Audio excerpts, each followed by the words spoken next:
నిన్నటి రోజున హైకోర్టులో వైఎస్ఆర్ కాంగ్రెస్ నేతలకు ఒకటి కాదు 2 షాకులు తగిలాయి. మధ్యంలో ఉన్న మిథున్ రెడ్డి వ్యక్తిగత దూషణల కేసులో నల్లపురెడ్డి ప్రసన్న. ఇది కేవలం కేసుల సంగతే కాదు, పార్టీకి సంబంధించిన సమగ్ర పరువు విషయం. ఇందులో ఏముంది? ఎవరు తప్పు చేశారు? ఇంకా మిథున్ రెడ్డి అరెస్ట్ అవుతారా?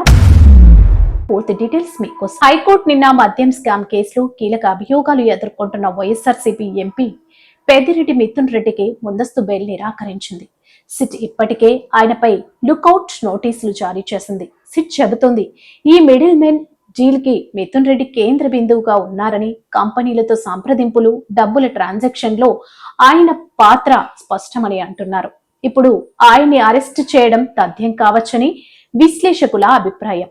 ఇక మరోవైపు నల్లపురెడ్డి ప్రసన్న కుమార్ రెడ్డి ప్రస్తుత ఎమ్మెల్యే ప్రశాంతి రెడ్డిపై చేసిన అనుచిత వ్యాఖ్యలపై హైకోర్టు చాలా సీరియస్ గా స్పందించింది.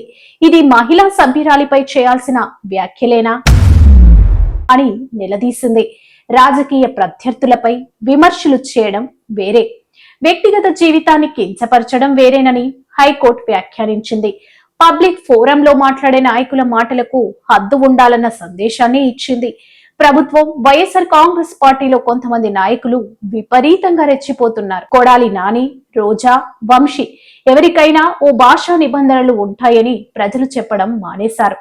ఓడిన పార్టీ, ఓడిపోయిన పార్టీ ఇరు పక్షాల దూషణలకు దిగితే పరువు పోయేది నేతలకు కాదు, ప్రజాస్వామ్యానికి. 2024లో ప్రజలు ఓటుతో శిక్షించిన తర్వాత కూడా ఇలాంటివి కొనసాగుతుండటంతో వైఎస్ఆర్ కాంగ్రెస్ లో ఏదో పజిల్ నడుస్తుందని రాజకీయ విశ్లేషకులు అంటున్నారు. ఇప్పుడు కోర్టులు నేతల వ్యాఖ్యలకు సంబంధించి కొంతవరకు బరువు వేసే అవకాశం ఉందని న్యాయవాదులు చెబుతున్నారు. వ్యక్తిగత దూషణలు చేస్తే స్పందించకుండా ఉండమని హైకోర్టు వ్యాఖ్యలు స్పష్టంగా చెప్పాయి.